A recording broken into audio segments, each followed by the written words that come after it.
Comment réagissent les commerçants à la suppression de la taxe sociale? Vous le savez, la taxe n'existera plus à compter du 1er octobre. C'était une promesse de campagne du Tavinihouir Atira. L'opposition affirme que cela ne changera rien aux prix pratiqués. Eh bien, c'est aussi l'avis des commerçants. Natacha Silagi, Patita Savea. Michael vend 600 pièces de pain par jour et il ne baissera pas ses prix avec la suppression de la fameuse taxe sociale à 1%. D'abord parce qu'il n'a pas augmenté ses tarifs avec la taxe et ensuite parce que s'il a perdu 8 points de marge, c'est à cause de l'inflation mondiale. Depuis 2022, le coût du beurre et de la farine a augmenté de 50%. Non, l'impact pour moi sera minime.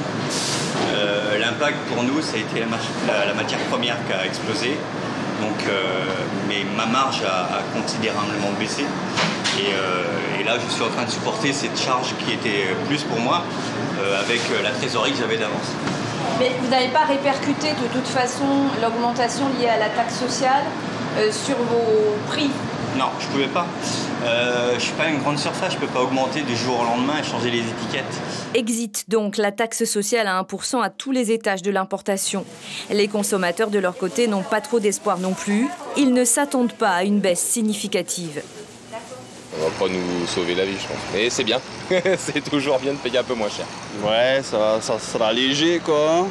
C'est l'inflation, c'est pas d'ici seulement, hein, c'est mondial. Si toute la chaîne fait baisser effectivement la TVA sociale de l'importateur jusqu'au client, peut-être. Côté concessionnaire, on affirme que la disparition de la taxe sociale fera diminuer un peu le prix des réparations, car la taxe s'appliquait sur les pièces détachées et sur la main-d'œuvre. En revanche, le coût de la fabrication des véhicules a lui augmenté de 20%. Il ne faut pas s'attendre à une baisse dans les mois qui viennent. En ce qui concerne les véhicules neufs, il faut savoir qu'on a subi de grosses augmentations de la part des constructeurs. Donc ça pouvait aller jusqu'à 20% par marque et par modèle. Et également, ça c'est bien évidemment lié aux contraintes industrielles que tout le monde a subies. L'inflation mondiale, le manque de composants. Et donc là, la TVA sociale n'a pas vraiment été répercutée sur le prix des voitures. Les commerçants plutôt mitigés quant à la suppression de la fameuse taxe à 1%. Ils souhaitent surtout que le prix des matières premières, qui a explosé depuis le Covid, diminue et que celui du fret continue de baisser.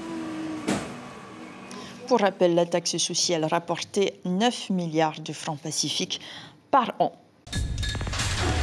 L'information en continu sur Polynésie la première, Internet et réseaux sociaux.